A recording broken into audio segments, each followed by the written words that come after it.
So when I think about disability justice, I think about being a little girl and so many years spent walking instead of using a wheelchair, and like my so many years spent um, thinking like, oh, how far do I have to walk until I sit down, or what am I going to do if I'm going to fall, or just feeling really really concerned by physicality that when I started using a wheelchair like instantly went away, and I was so shocked that for so long that wheelchair was thought to be this, like the end of a good life.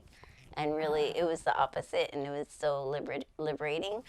And, people have use the word like wheelchair bound, and I found that it was really the opposite. Like, I really got to be a kid once I started using a chair, or, or I think about going to physical therapy 3 times a week and like being really resentful around why am I doing this? Is it like what's the purpose? Because I'm not interested in like this obsession with walking or having a straight head instead of a tilted head, or walking side to side instead of whatever, or all the being a young girl and doing all of these surgeries and feeling like, do these surgeries really benefit me? Why are they making me do this when it's really overall so insignificant?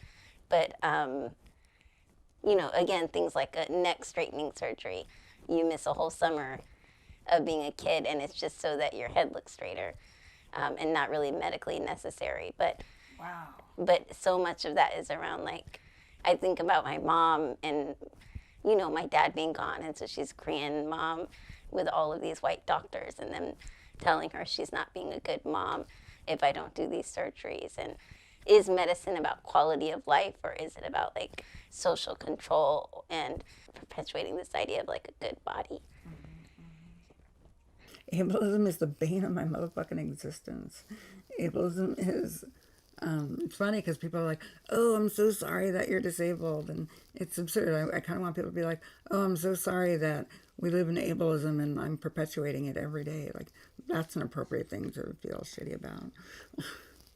I think there's a political understanding of ableism as a system of oppression that favors able-bodiedness at any cost, frequently at the expense of people with disabilities.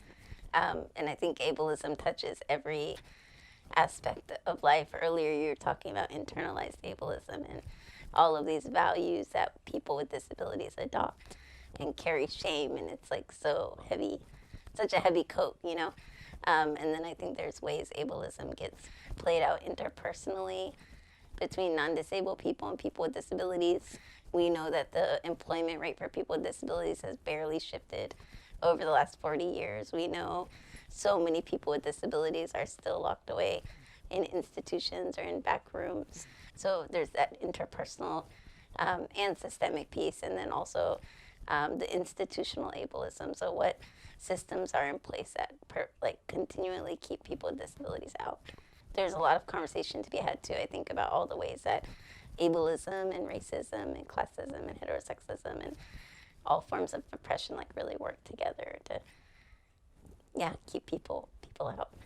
I remember being little and being outside of a grocery store, and this is before the ADA, and there were these big poles to keep the